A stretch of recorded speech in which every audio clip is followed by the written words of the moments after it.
So hello friends, आज की इस वीडियो में आपको बताने वाला हूँ टॉप एमसीक्यू जो आपके dual nature of matter and radiation से पूछा जाता है क्लास 12 फिजिक्स। ये ऑल यानी ये सभी बोर्ड के लिए इंपॉर्टेंट क्वेश्चन है, इवन आपके नीट और सीयूटी के लिए भी और जे के लिए भी उतने ही इंपॉर्टेंट क्वेश्चन रहेंगे। तो स्टार्ट करते हैं आज का पहला क्वेश्चन। सबसे पहले बात करते हैं, पेन पेपर लेके बैठ जाओ, है ना। टेस्ट देना है तो पेन पेपर लेके रेडी हो जाओ और अपना आंसर कमेंट करते जाना, ठीक है।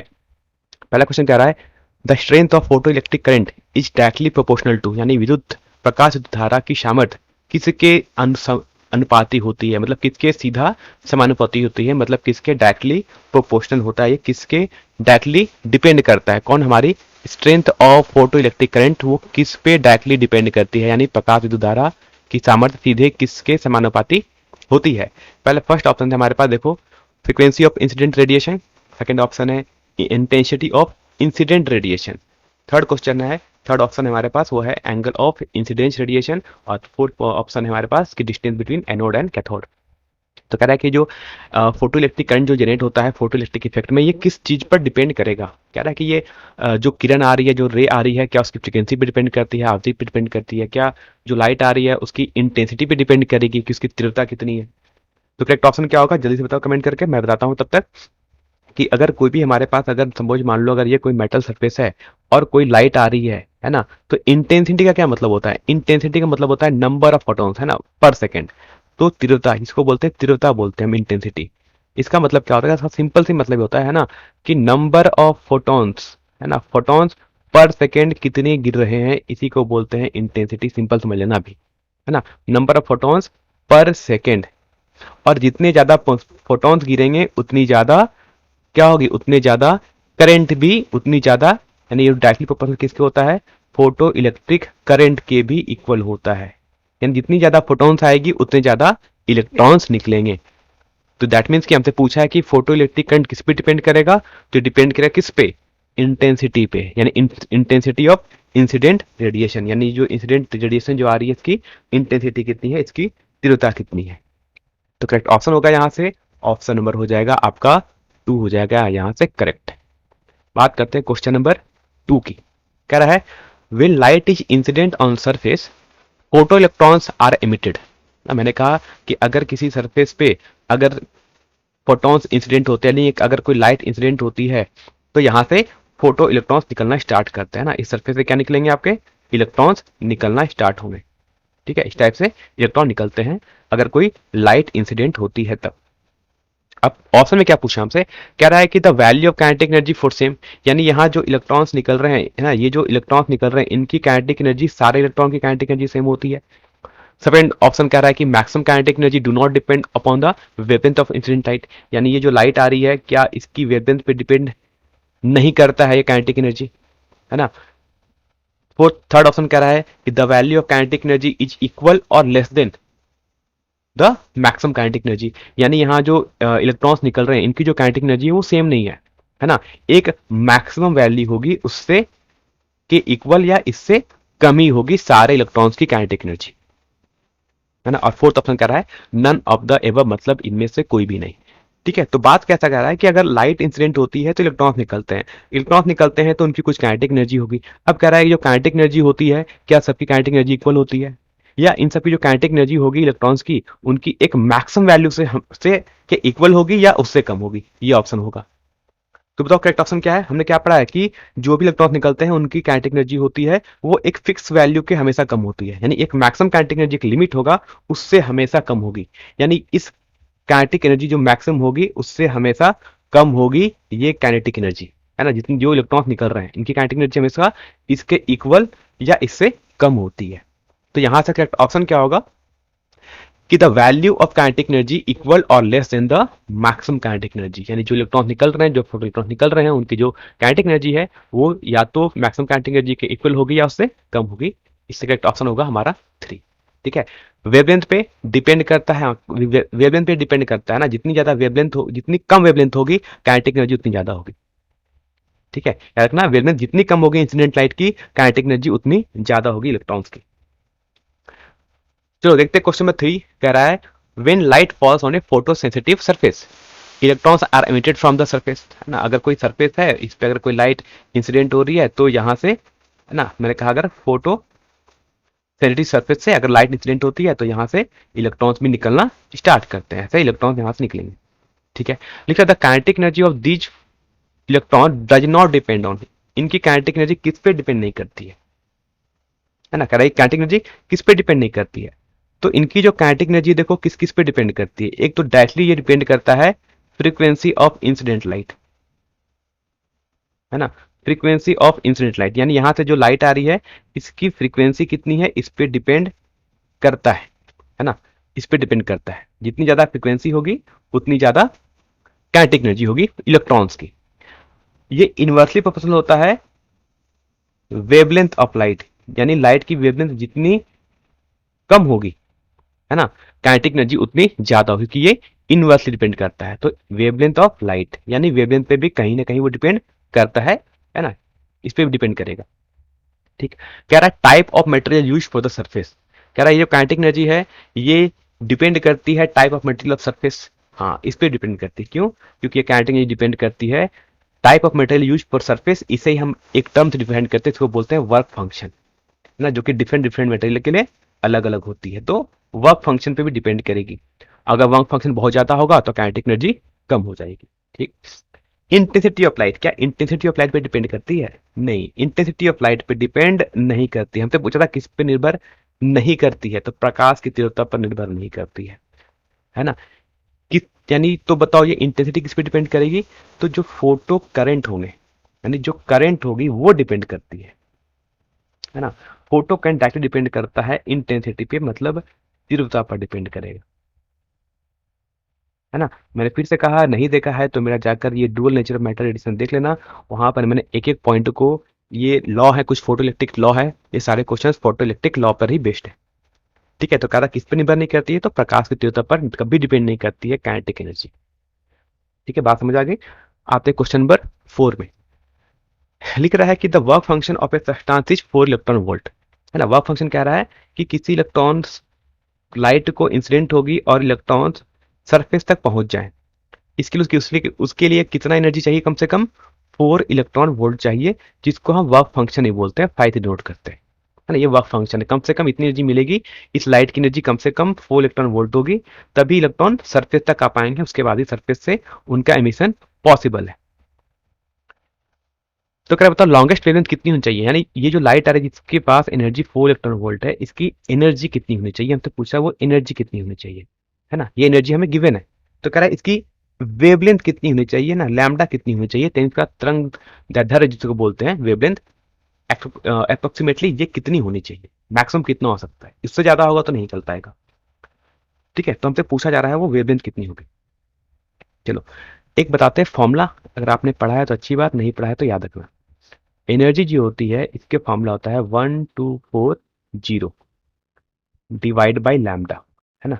ये हम यूज करते हैं, ये कब यूज करेंगे? जब लैम्डा होगा हमारा नैनोमीटर में, और ये जो एनर्जी आएगी किस में आएगी? आपकी इलेक्ट्रॉन वोल्ट में। अगर ये याद रहे। दूसरा फॉर्मूला एक और देख लो, मैं पहले फॉर्मूला बता दे रहा हूँ, फिर आप इसको आप सॉल्व कर सकते हो। अगर आप 12400 यूज करोगे कब? जब आपकी लैम्डा गिवन हो एंगस्ट्रॉम में। ठीक है, ये सारे सबसे इंपॉर्टेंट फॉर्मूले हैं किसी भी क्वेश्चन को सॉल्व करने के, यानी शॉर्टेस्ट एक ट्रिक है ना, एक शॉर्ट ट्रिक है ये, इसे याद रखना हमेशा। ठीक है, अभी देखो हम कैसे निकालेंगे एक लाइन में वेवलेंथ। हम फॉर्मूला नंबर यूज करेंगे 1 का, देखते हैं। तो फॉर्मूला नंबर 1 से हम क्या ऐसा भी लिख सकते हैं कि जो लैम्डा की वैल्यू आएगी नैनोमीटर में, वो इक्वल टू हो जाएगा 1240 डिवाइड बाई एनर्जी, और एनर्जी किस में होनी चाहिए? इलेक्ट्रॉन वोल्ट में। देखते गिवन है कि नहीं, तो 1240 हो गया। ठीक है, देखो एनर्जी भी हमें गिवन है कितनी? 4 इलेक्ट्रॉन वोल्ट, तो यहाँ 4 पुट कर लेते हैं, कितना आ जाएगा, है ना। और मैंने कहा था ये लैम्डा किस में आएगा? नैनोमीटर में, तो यानी ये 310 नैनोमीटर, है ना। ये यानी मैक्सिमम वेवलेंथ ये हो सकती है, इससे ज्यादा वेवलेंथ होगी तो फोटो इलेक्ट्रिक एमिशन पॉसिबल नहीं है। ठीक है, क्यों? क्योंकि मैंने कहा था कि कैसे डिपेंड करता है, ये इनवर्सली होता है एनर्जी, है ना, वेवलेंथ के इनवर्सली होगा। वेवलेंथ बढ़ेगा तो एनर्जी कम होती चली जाएगी। ठीक है, तो हमें ज्यादा एनर्जी चाहिए इलेक्ट्रॉन को एमिट करने के लिए, तो ये मैक्सिमम वेवलेंथ है, इससे ज्यादा वेवलेंथ होगा तो इलेक्ट्रॉन का एमिशन पॉसिबल नहीं है, वेवलेंथ इससे कम होनी चाहिए, यानी ये लॉन्गेस्ट वेवलेंथ है ना, ये इसका आखिरी वेवलेंथ है, इससे ऊपर पॉसिबल नहीं हो पाएगा। तो ये इसकी मैक्सिमम लंबाई है, इसको बोलते हैं अधिकतम तरंग की हम लंबाई बोलते हैं। तो कितना होना चाहिए? 310 नैनोमीटर, यानी ऑप्शन नंबर थर्ड। ठीक है, यहाँ जो मैंने क्वेश्चन नंबर 2 लिखा है इसको भी नोट डाउन कर लो, है ना, कॉपी में नोट डाउन कर लो, ये फॉर्मूला बहुत काम आता है, अभी आगे आपको देखने को मिलेगा। चलो बात करते हैं क्वेश्चन नंबर 5 की। कह रहा है maximum wavelength of a light photoelectric effect for a metal is 200 nanometre, है ना, कम से कम हमें इतना वेवलेंथ का लाइट चाहिए तभी फोटो इलेक्ट्रिक एमिशन पॉसिबल है। तो कह रहा है कि अगर, तो कह रहा है बताओ काइनेटिक एनर्जी कितनी होनी चाहिए एक इलेक्ट्रॉन की, मैक्सिमम काइनेटिक एनर्जी कितनी होनी चाहिए अगर हम 100 नैनोमीटर का एक लाइट यूज करें तब।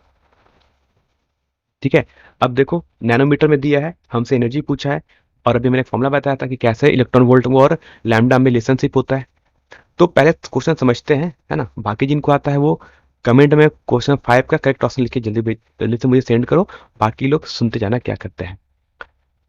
कहते हैं हम जो लाइट इंसिडेंट होती है, ठीक है, जो लाइट सपोज मान लो अगर ये मेटल सरफेस है, अगर लाइट इंसिडेंट हो रही है, ठीक, इसकी एनर्जी है मान लो E1, ई इसकी एनर्जी है, ठीक है, ये एनर्जी होगी जिस, यानी इंसिडेंट लाइट की ये एनर्जी हो गई ई।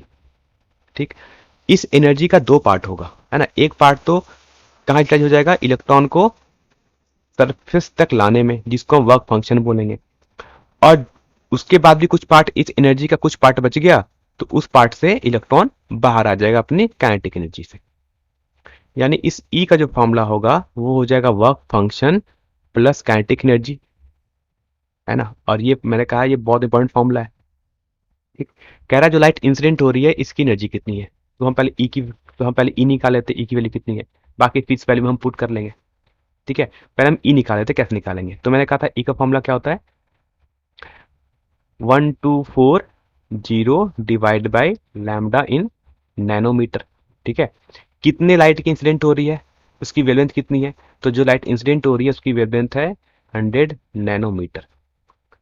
तो पुट करो 1240 डिवाइड बाय 100 नैनोमीटर। ठीक है, एनर्जी आएगी वो कितनी आ जाएगी, यहां से आ जाएगी 12.4 इलेक्ट्रॉन वोल्ट।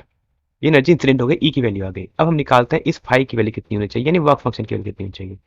वर्क फंक्शन निकालेंगे तो कह रहा है 1240, ठीक है, और कह रहा है कि कम से कम कितनी चाहिए इलेक्ट्रॉन को इजेक्ट करने के लिए, हमें 200 नैनोमीटर चाहिए, यानी वर्क फंक्शन के लिए वो इसे बोलते हैं थ्रेशोल्ड वेवलेंथ बोलते हैं इस 200 को। तो थ्रेशोल्ड वेवलेंथ कितना है, 200 नैनोमीटर।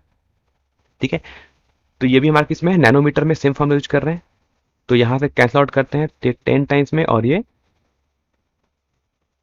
तो कितना आ जाएगा, 62/10 हो जाएगा, 6.2 इलेक्ट्रॉन वोल्ट। अब यहां पर वाले ऊपर वाले इक्वेशन पुट करते हैं, तो ई के लिए कितनी आ गई, 12.4 electron volt equal to work function कितना आ गया, 6.2 electron volt plus kinetic energy जिसको हम बोलते हैं मैक्सिमम काइनेटिक एनर्जी।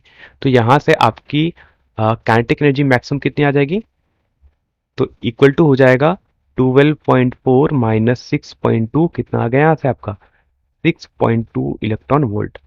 यानी कि जो इलेक्ट्रॉन निकल रहे होंगे इस सरफेस से, उनकी एनर्जी कितनी होगी, maximum kinetic energy 6.2 electron volt हो रही होगी जो यहाँ से निकलेंगे।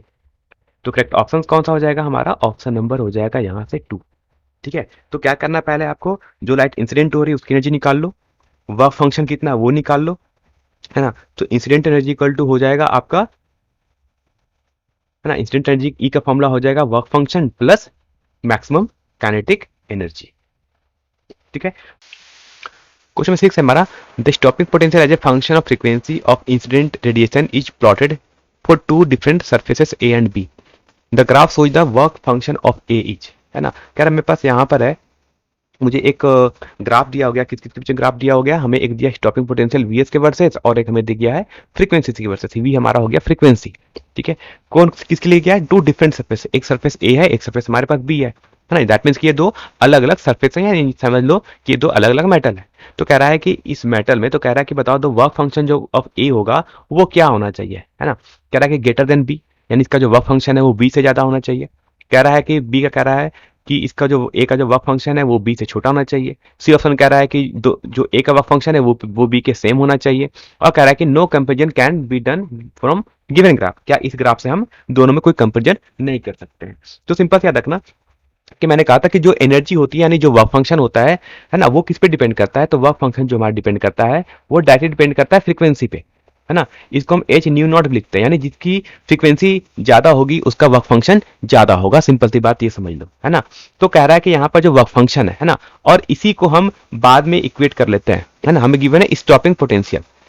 तो करो बताओ यहाँ पर वर्क फंक्शन किसका ज्यादा होना चाहिए, है ना। तो वर्क फंक्शन जिसका ज्यादा होगा, जिसकी फ्रीक्वेंसी ज्यादा है। तो यहाँ फ्रीक्वेंसी किसकी ज्यादा है, बी की। ऑब्वियस बात दिख रहा है कि बी की फ्रीक्वेंसी ज्यादा है, ए की फ्रीक्वेंसी कम है, क्योंकि फ्रीक्वेंसी से बढ़ रहा है। ठीक है, तो ए की फ्रीक्वेंसी कम है, तो ए का जो वर्क फंक्शन होगा वो कम होगा। किसके कंपेयर में, बी के कंपेयर में। क्यों, क्योंकि ए का फ्रीक्वेंसी कम है। तो कह रहा है graph so that work function of A is smaller than that of B, यानी बी से हमेशा कम होगा। बात करते हैं क्वेश्चन नंबर हम 7 की। लिख रहा है photoelectric effect Einstein proved, है ना। बताओ ये आइंस्टीन का फोटो इलेक्ट्रिक इफेक्ट का रिलेशनशिप कौन है।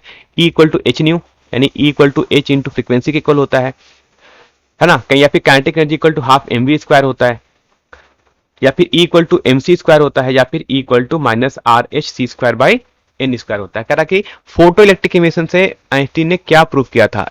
E equal to H nu होता है या E equal to M C square होता है ना। फोटो इलेक्ट्रिक इफेक्ट के थ्रू उन्होंने क्या प्रूव किया था बाद में जाके। तो इसका करेक्ट ऑप्शन क्या होगा कि आइंस्टीन ने सिद्ध कर दिया था कि जो इसकी रिलेशनशिप होती है in context of photoelectric effect E equal to H nu होता है ना। पहले उसने कहा था E equal to M C square होता है, लेकिन बाद में उन्होंने फोटो इलेक्ट्रिक इफेक्ट के प्रभाव के संदर्भ में क्या कहा था, उन्होंने सिद्ध कर दिया था कि फिर E की वैल्यू है वो एच न्यू के इक्वल हो जाती है। इसलिए ध्यान देना ऑप्शन नंबर यहाँ पर 1 हो जाएगा। ठीक है, बात करते हैं क्वेश्चन नंबर 8 की। लिख रहा है photon of energy 6 electron voltage incident on a metal surface, और उस मेटल सरफेस का वर्क फंक्शन हमें गिवन है 4 इलेक्ट्रॉन वोल्ट, है ना। यानी एक फोटोन है जिसकी ऊर्जा 6 इलेक्ट्रॉन वोल्ट है, वो 4 इलेक्ट्रॉन कार्यफलन वाले धातु सतह पर आपतित होती गिरती है। तो कह रहा है बताओ उससे जो इलेक्ट्रॉन इमिट होंगे, जो इजेक्ट होंगे यानी उत्सर्जित होंगे, उनकी मैक्सिमम काइनेटिक एनर्जी कितनी होगी। तो मैंने बताया है कि इक्वल टू कितना है, इंसिडेंट एनर्जी का फॉर्मूला होता है work function plus kinetic energy maximum. अब देखो मैं सब कुछ गिवन है। कह रहा है कि यहाँ जो एनर्जी सिंट हो रही है वो 6 इलेक्ट्रॉन वोल्ट है, ठीक। जो वर्क फंक्शन है वो 4 इलेक्ट्रॉन वोल्ट है, प्लस इक्वल टू ये क्या हो जाएगा, प्लस मैक्सिमम काइनेटिक एनर्जी। तो काइनेटिक एनर्जी कितनी आ गई मैक्सिमम, यहाँ से 6 माइनस 4 करो कितना आ जाएगा, 2 इलेक्ट्रॉन वोल्ट। बड़ा सिंपल सा प्रॉब्लम, आई थिंक बहुत लोगों ने इसका आंसर भी सही दे ही दिया होगा। तो ऑप्शन नंबर हो जाएगा 8 का, है ना। 8 का ऑप्शन क्या हो जाएगा हमारा, ऑप्शन नंबर हो जाएगा यहाँ से 3 हो जाएगा सही। बात करते हैं क्वेश्चन नंबर 9 की। लिख रहा है एक photon of energy 4 electron volt incident, है ना, जिसका वर्क फंक्शन 2 इलेक्ट्रॉन वोल्ट है। तो कह बताओ मिनिमम रिवर्स पोटेंशियल कितना अप्लाई करें इस इलेक्ट्रॉन को रोकने के लिए। ठीक है, तो सिंपल सी बात, फिर से वही क्वेश्चन है, बैक वाला क्वेश्चन जो अभी हमने पहले किया था, लेकिन हमसे कुछ और ही पूछा है। तो इंसिडेंट एनर्जी का फॉर्मूला होता है E इक्वल टू होता है work function plus kinetic energy maximum, ठीक। और इसको और क्या लिख सकते हैं, वर्क फंक्शन लिखते हैं प्लस काइनेटिक एनर्जी मैक्सिमम को और भी क्या लिखते हैं हम लोग, ई वी नॉट भी से भी डिनोट करते हैं, जहां पर ई वी नॉट हो जाता है हमारा स्टॉपिंग पोटेंशियल बोलते हैं, है ना। काइनेटिक मैक्सिमम क्या होता है, charge electron E into V naught, E V naught को हम बोलते हैं स्टॉपिंग पोटेंशियल। तो कह रहा है बताओ कि ये कह रहा है कि ये मिनिमम इसी स्टॉपिंग पोटेंशियल को बोलते हैं मिनिमम रिवर्स पोटेंशियल, है ना। कम से कम कितना रिवर्स पोटेंशियल अप्लाई करना पड़ेगा इस वी नॉट को। तो कह रहे हैं वी नॉट की वैल्यू कितनी होगी हमें निकालना है, ठीक है। करते हैं क्या, देखो सबसे सिंपल सा फॉर्मूला है, ई का हमें कितने देते हैं, एनर्जी इंसिडेंट हो रही है 4 इलेक्ट्रॉन वोल्ट, ठीक है। वर्क फंक्शन कितना गिवन था हमें, 3 electron volt plus E V not, ठीक है। यहां से सॉल्व करोगे तो 4 माइनस 2 हो जाएगा 2 electron volt equal to E V naught, है ना। और सिंपल से इलेक्ट्रॉन वोल्ट है और ये इलेक्ट्रॉन वोल्ट ये भी आएगा, तो सिंपल ई से ई कैंसिल आउट करो, यहां से आ जाएगा वी नॉट की वैल्यू कितनी है 2 वोल्ट। यानी हमें कितना रिवर्स पोटेंशियल अप्लाई करना पड़ेगा, हमें 2 वोल्ट अप्लाई करना पड़ेगा इस इलेक्ट्रॉन को इजेक्ट होने से रोकने के लिए। तो कितना आंसर हो जाएगा आपका, करेक्ट ऑप्शन हो जाएगा ऑप्शन नंबर 1 हो जाएगा 2 वोल्ट। ठीक है, बहुत बेसिक चैप्टर है, बहुत छोटा सा चैप्टर है, पढ़ लो अच्छे से, क्योंकि इस चैप्टर से अगर आपके मार्क्स नहीं आए तो फिर समझ लो और चैप्टर तो फिर मुश्किल है आपके लिए, क्योंकि ये चैप्टर सबसे छोटा सा चैप्टर है, 2-3 फॉर्मूले पढ़ने हैं और क्वेश्चन इसमें आपको जो भी एग्जाम दो, नीट दो, जेई दो, चाहे आप सीयूटी दो या कोई भी कम्पिटिटिव एग्जाम फेस करोगे जिसमें फिजिक्स आता हो, उसमें सबसे इजी क्वेश्चन इसी चैप्टर से आते हैं। ठीक है, अगर अभी भी नहीं पढ़ा है, अगर आपके कोर्स कमिट नहीं हुए तो जाकर, मैंने कहा है वीडियो लेक्चर सारा कुछ अपलोड है, वहां से देख लो, एक बार समझ लो, ताकि क्वेश्चन आपसे एक भी गलत नहीं होना चाहिए। चलो बात करते हैं अब हम क्वेश्चन नंबर 10 की। लिखा light of frequency new is incident on a metal surface, जिसकी थ्रेशोल्ड फ्रीक्वेंसी कितनी है, न्यू नॉट है।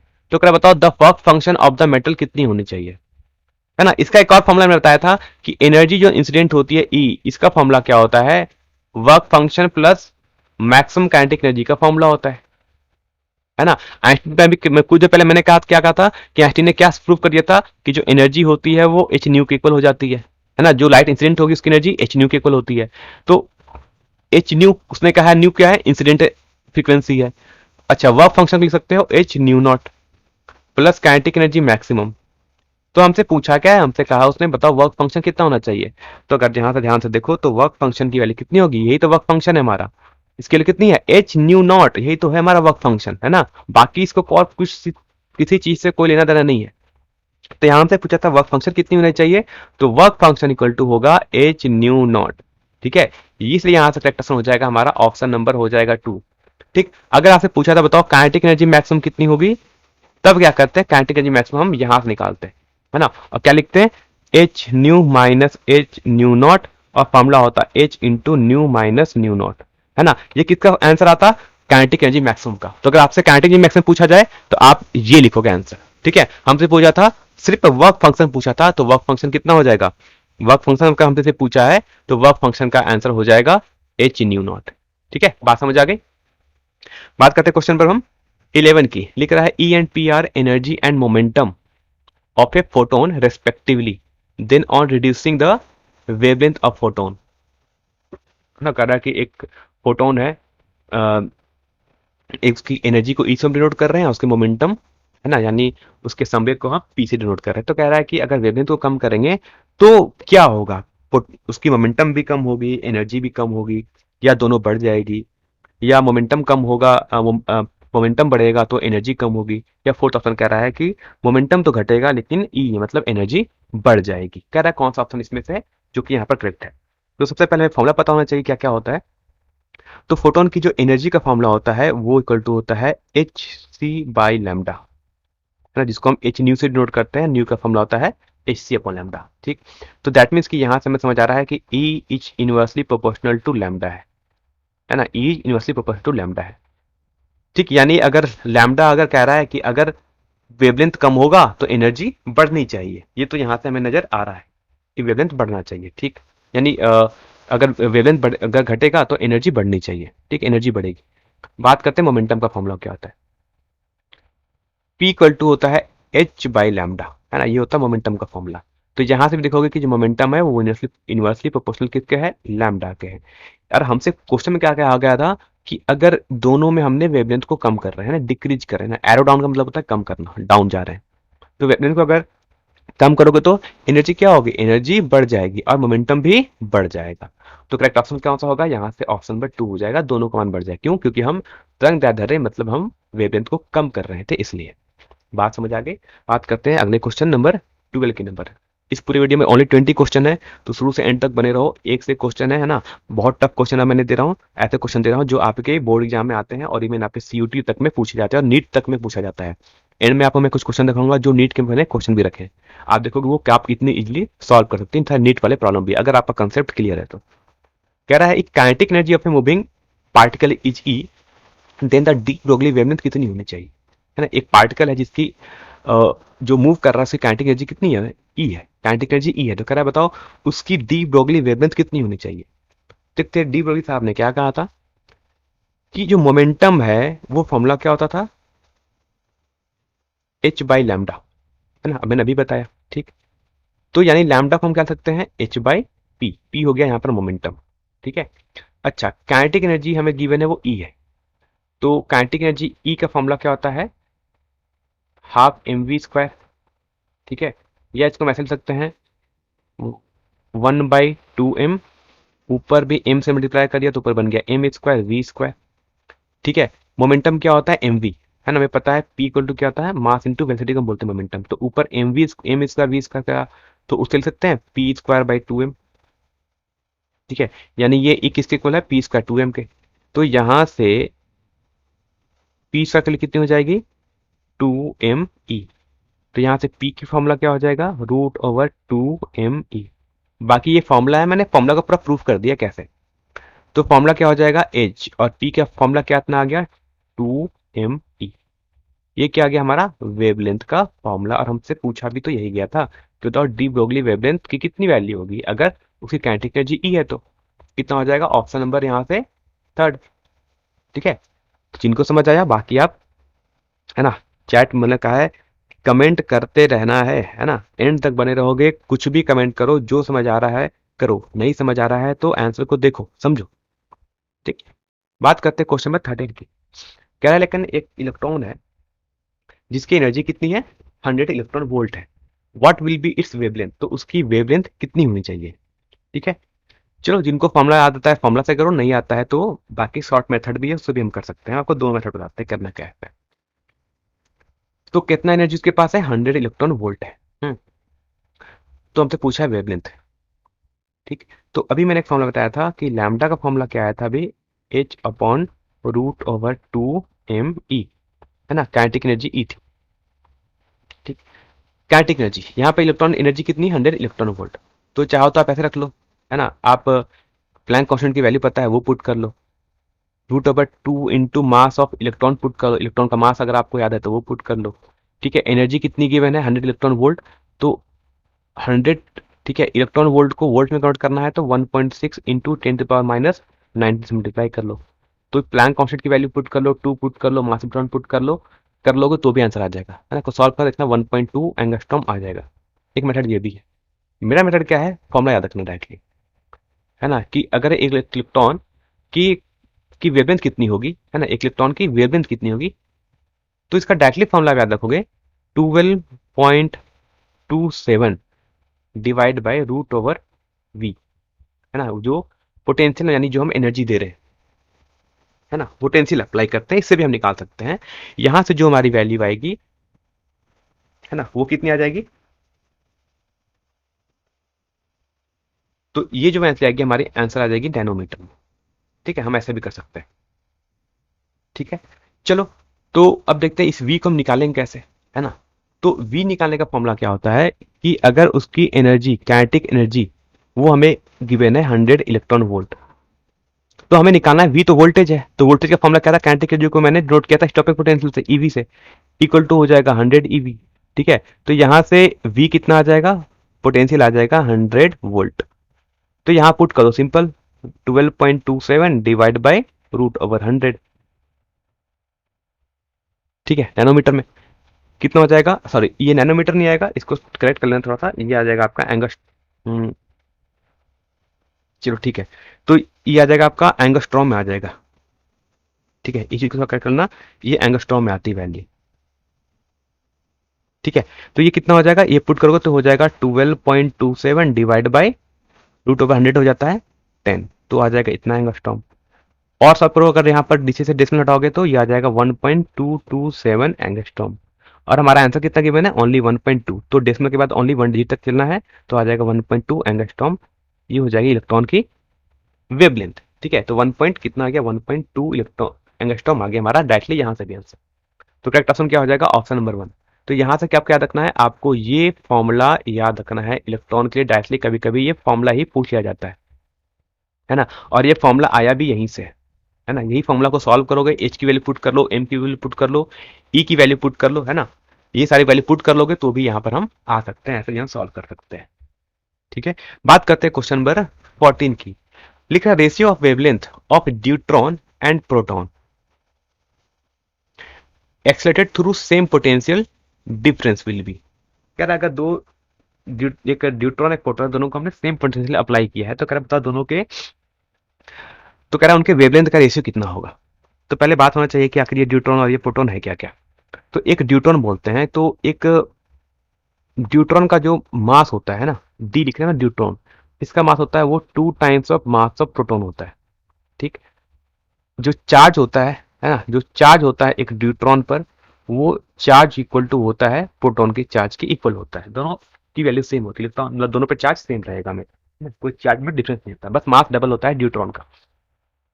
तो क्या सेम पोटेंशियल डिफरेंस अप्लाई कर रहे हैं, तो बताओ दोनों का वेवलेंथ कैसे क्या होना चाहिए। तो मैंने कहा एक फॉर्मूला बड़ा फेमस है, अभी मैंने अभी कहा था कि एच की वैल्यू कितनी होती है।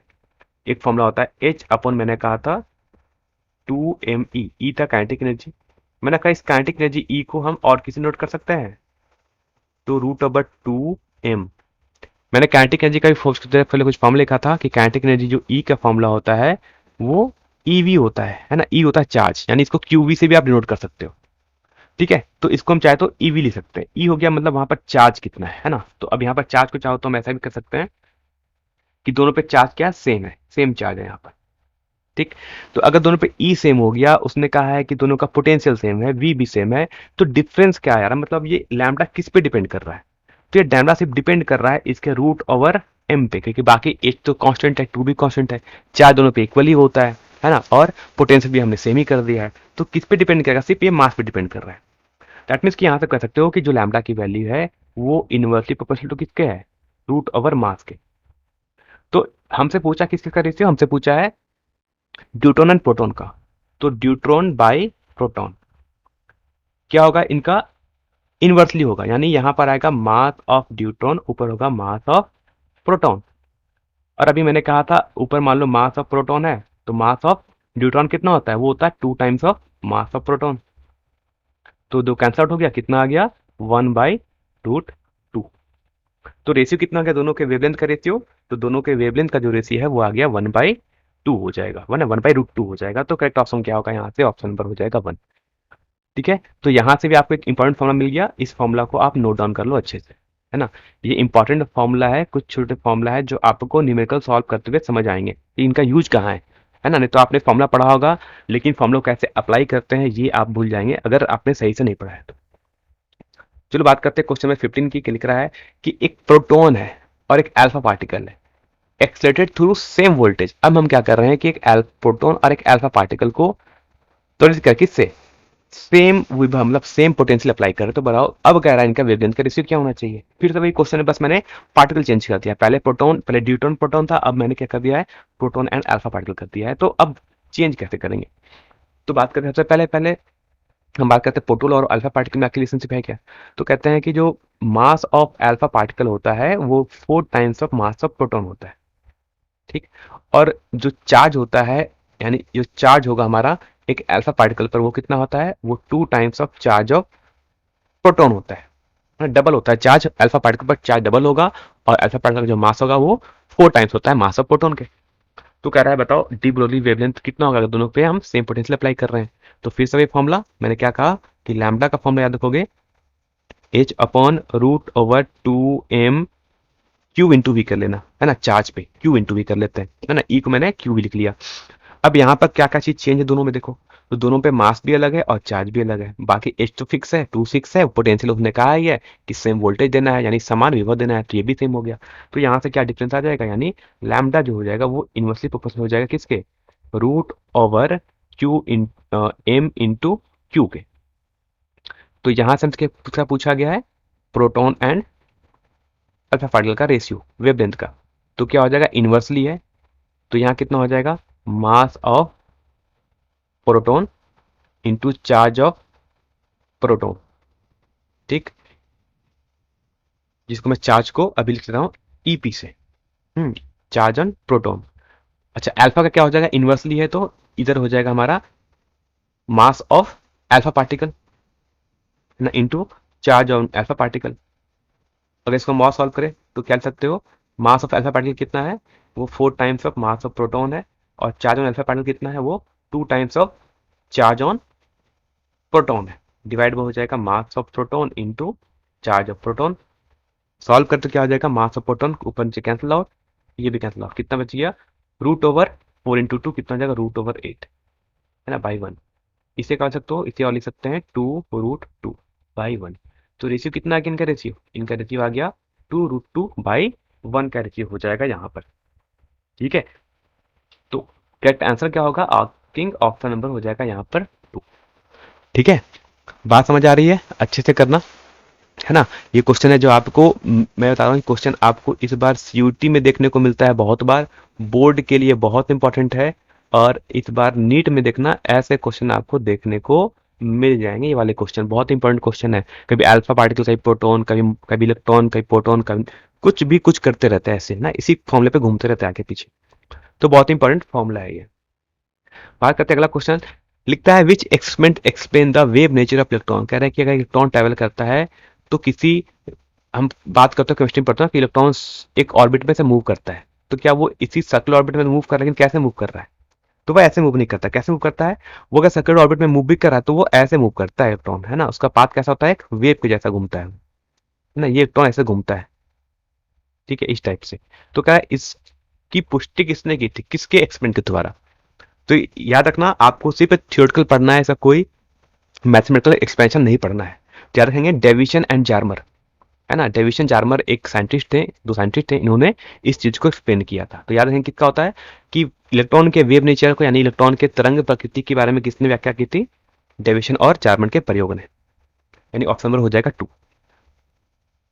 आफ्टर क्वेश्चन 17, कह रहा है an electron, proton and an alpha particle, है ना, हैव सेम काइनेटिक एनर्जी, उनकी काइनेटिक एनर्जी सेम है।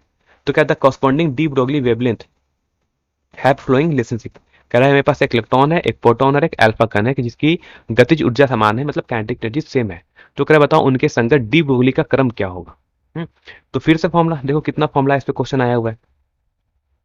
तो फॉर्मूला क्या होता है, एच अपॉन रूट ओवर, उसने कहा था काइनेटिक एनर्जी सेम है ना, तो 2m इंटू ई, बस काइनेटिक एनर्जी सेम। अब काइनेटिक एनर्जी सेम तो किस पे डिपेंड करेगा हमारा वेवलेंथ? तो ये वेवलेंथ डिपेंड कर रहा है किस पे, इस रूट ओवर एम पे सिर्फ डिपेंड कर रहा है, क्योंकि ई सेम हो गया सबके लिए। तो यहां से कितना हो जाएगा formula, lambda is inversely proportional किसके हो जाएगा, रूट ओवर एम के। यानी जिसका मास ज्यादा होगा उसका वेवलेंथ कम होगा, क्योंकि ये इनवर्सली डिपेंड करता है। तो हमें पता है मास ऑफ अल्फा पार्टिकल ये कितना होता है, 4 times of mass of proton, ठीक। तो अल्फा पार्टिकल का तो मास ज्यादा है, ठीक है, और ये भी पता है कि मास ऑफ प्रोटॉन है वो ज्यादा होता है मास ऑफ इलेक्ट्रॉन से। तो सबसे ज्यादा अगर मास का अगर हम कंपेरिजन करें तो सबसे ज्यादा मास ऑर्डर क्या होना चाहिए, तो इलेक्ट्रॉन का जो मास है ना, वो इससे किसका ज्यादा मास होता है, प्रोटॉन का मास ज्यादा होता है ना, और इससे ज्यादा मास किसका होता है, तो अल्फा पार्टिकल का, क्योंकि अल्फा पार्टिकल का मास कितना है, 4 टाइम्स ऑफ प्रोटॉन, प्रोटॉन से 4 गुना ज्यादा है, तो मास ऑफ अल्फा पार्टिकल इतना ज्यादा है। तो ऑर्डर क्या होगा वेवलेंथ का, उल्टा चलेगा, है ना, एकदम इनवर्स हो जाएगा, उल्टा। तो डी ब्रोगली वेवलेंथ है वो इलेक्ट्रॉन की ज्यादा होगी, है ना, उससे कम किसका होगा, प्रोटॉन का, और सबसे कम किसका होगा, अल्फा पार्टिकल का।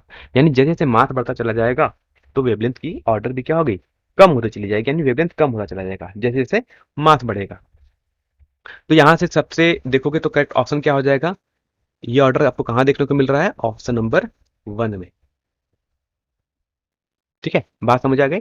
बात करते हैं क्वेश्चन नंबर हम 18 की। कह रहा है which of the flowing figures represent the variation of momentum and associated D Broglie wavelength, है ना, बहुत क्वेश्चन है इस पे, है ना, अभी से पढ़ लोगे तो लास्ट टाइम में पढ़ने की जरूरत नहीं पड़ेगी, फिर से वीडियो को रिवाइज कर लेना, सब कुछ काम हो जाएगा।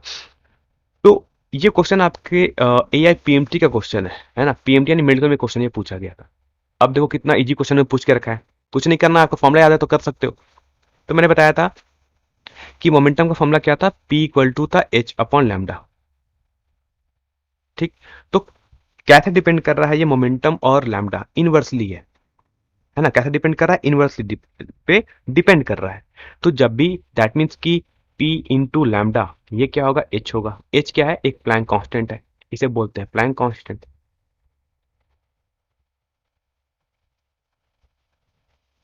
ठीक है, प्लैंक कांस्टेंट। यानी P बाय लैम्डा क्या है, एक कांस्टेंट है। और जो भी टर्म ऐसे डिपेंड करे, यानी P is inversely proportional to lambda हो जाए, ऐसे इक्वेशन का ग्राफ क्या होता है, बहुत पहले भी आ चुका है, आपने देखा भी होगा। इसका करेक्ट ऑप्शन क्या होगा, ऑप्शन नंबर ये, है ना। ऐसे इसे वो बोलते हैं, इसे बोलते हैं रेक्टेंगुलर हाइपरबोला बोलते हैं ना, इस टाइप का रिलेशनशिप होता है जब, इसे बोलते हैं रेक्टेंगुलर हाइपरबोला, ठीक है। लेसन याद रहेगा, जब भी कुछ ऐसा टर्म आ जाए, यानी जब भी दो टर्म का वैल्यू मल्टीप्लिकेशन होकर कांस्टेंट बन जाए तो उनका ग्राफ ऐसा ही बनता है, ठीक है। बात समझ आ गई। बात करते हैं, दो क्वेश्चन और बच गए हमारे पास। आते हैं क्वेश्चन नंबर 19 की। फिर से कहते हैं, अब लिख रहा है एक proton and alpha particle excited from same energy. कह रहा है दोनों की अब अल्फा प्रोटॉन और अल्फा पार्टिकल की एनर्जी सेम है। इससे पहले जो क्वेश्चन हमने किया था, उस क्वेश्चन में क्या था, दोनों की सेम पोटेंशियल से कर रहे थे, अब यहाँ पर क्या कर रहे हैं, दोनों की एनर्जी सेम कर रहे हैं ना, दोनों में डिफरेंस है। तो कह रहा है बताओ उनके डी ब्रोगली वेवलेंथ का रेशियो कितना होगा। तो डी ब्रोगली वेवलेंथ का जो फॉर्मूला होता है वो कितना होता है, एच अपॉन एनर्जी के टर्म में √2 m e। कितना होता है, √2 m e होता है, बस इतना ही फॉर्मूला है। तो एनर्जी दोनों की सेम है, तो लैम्डा किस पे डिपेंड करेगा, इनवर्सली प्रोपोर्शनल टू किस पे, मास पे। ठीक, अब मैंने बताया था, यानी लैम्डा ऑफ हमसे पूछा है प्रोटॉन और अल्फा पार्टिकल का, तो रेशियो कितना हो जाएगा, mass of alpha particle divide by mass of proton. ठीक, अच्छा अल्फा पार्टिकल पे मास कितना होता है, वो 4 टाइम्स होता है मास ऑफ प्रोटॉन के ना, अल्फा पार्टिकल पे होता है। ये आपको न्यूक्लियर जब आप पढ़ोगे अल्फा न्यूक्लियस चैप्टर पढ़ोगे वहां भी आपको ये फॉर्मूला पढ़ना ही पड़ेगा। तो ये हो जाएगा मास ऑफ प्रोटॉन, ये दोनों कैंसिल आउट, कितना बच गया, √4। तो √4 की वैल्यू कितनी होती है, 2, यानी 2/1। तो रेशियो कितना आ जाएगा, 2:1 हो जाएगा रेशियो यहाँ से। तो करेक्ट ऑप्शन क्या हो जाएगा यहाँ से, ऑप्शन नंबर हो जाएगा 1। ठीक है, क्योंकि हमसे पूछा था एक प्रोटॉन एक अल्फा पार्टिकल का के पास सेम ऊर्जा है, सेम एनर्जी है, तो उनके डी ब्रोगली वेवलेंथ का रेशियो पूछा था। और आज का लास्ट क्वेश्चन है आपके लिए, नीट का क्वेश्चन है ये, 2013 में क्वेश्चन पूछा गया था कि photo electric emission from certain metal of cut off frequency new. Cut off frequency given मतलब हमें उसकी वर्क फंक्शन दे दी गई है, कैसे वर्क फंक्शन कैसे निकालोगे, तो वर्क फंक्शन समझो मैसेज दे दिया गया है, फॉर्मूला कितना होता है एच न्यू, ये हमें गिवन है, वर्क फंक्शन गिवन है। कह रहा है radiation of frequency 2 mu not impinges on the metal plate. कह रहा है उस पर जो लाइट इंसिडेंट हो रही है उसकी फ्रीक्वेंसी कितनी है, यानी जो लाइट इंसिडेंट हो रही है उसकी फ्रीक्वेंसी कितनी है, 2 न्यू है। जो वर्क फंक्शन होगा यानी जो थ्रेशोल्ड फ्रीक्वेंसी की उसकी वैल्यू न्यू है। तो पूछा बताओ यहाँ से जो इलेक्ट्रॉन निकलेंगे इनकी वेलोसिटी कितनी होनी चाहिए। तो यानी हम पहले निकालते हैं इंसिडेंट एनर्जी कितनी होगी, तो एच इंटू इंसिडेंट फ्रीक्वेंसी कितनी है, 2 न्यू। तो कितना आ गया, ये हो गया 2h न्यू, ये हो गई हमारी एनर्जी। ठीक, हमें पता है फॉर्मूला क्या था, E इक्वल टू होता है work function plus kinetic energy maximum. ठीक, तो E की वैल्यू कितनी हो गई है, 2h न्यू। ठीक, इक्वल टू वर्क फंक्शन कितना हमें गिवन है, h new plus kinetic energy maximum. ठीक है, तो सॉल्व करते इसको इधर ले आओगे, तो 2h new minus h new, ये कौन आ गई हमारी मैक्सिमम काइनेटिक एनर्जी। और मैक्सिमम काइनेटिक एनर्जी का फॉर्मूला क्या होता है, ½ mv²। काइनेटिक एनर्जी का फॉर्मूला क्या होता है, ½ mv² इक्वल टू कितना हो जाएगा, 2h new minus h new करके तो हो जाएगा h new. This implies v का फिर फॉर्मूला कितना हो जाएगा, 2h nu divide by m। तो यहाँ से v कितना आएगा, v हो जाएगा √2h nu divide by m। अब देख के बताओ करेक्ट ऑप्शन कौन सा है, ऐसा ऑप्शन कहाँ देखने को मिल रहा है वेलोसिटी। तो ये ऑप्शन नंबर है आपका 4 में। ठीक है, तो ये क्वेश्चन 2013 नीट का था, तो नीट में भी ऐसे क्वेश्चन पूछे जाते हैं, है ना। तो बहुत ज्यादा टफ नहीं है, सिंपल सा क्वेश्चन है, थोड़ा देख के चलोगे अच्छे से। ठीक है, तो बस ये क्वेश्चन था, लास्ट हमारा कंप्लीट हो गया dual nature of matter radiation. Next हमारा जो वीडियो आएगा उसमें हम आपको बता देंगे एमसीक्यू, उसमें हम एटम्स और न्यूक्लियाई को एक साथ करेंगे। और लास्ट हमारा जो फिर एक लास्ट हमारा जो बच जाएगा एमसीक्यू, वो बच जाएगा हमारा सिर्फ सेमीकंडक्टर डिवाइसेस का। तो बाकी जिन्होंने अब तक नहीं देखा है जाके प्लीज चेक कर लो, और सारे फिजिक्स के चैप्टर वाइज एमसीक्यू कंप्लीट कर लो, मैंने सारा का सारा अपलोड कर चुका हूँ। अब हमारे पास 2 वीडियो आ रहेगी, हमारा पूरा फिजिक्स का एमसीक्यू कंप्लीट हो जाएगा। बाकी जो लोग नहीं जुड़े हैं टेलीग्राम ग्रुप को ज्वाइन कर सकते हैं, और बाकी जैसा मॉडल पेपर आएगा हम आपको उसका भी सोल्यूशन, डिटेल सोल्यूशन आपको बता देंगे।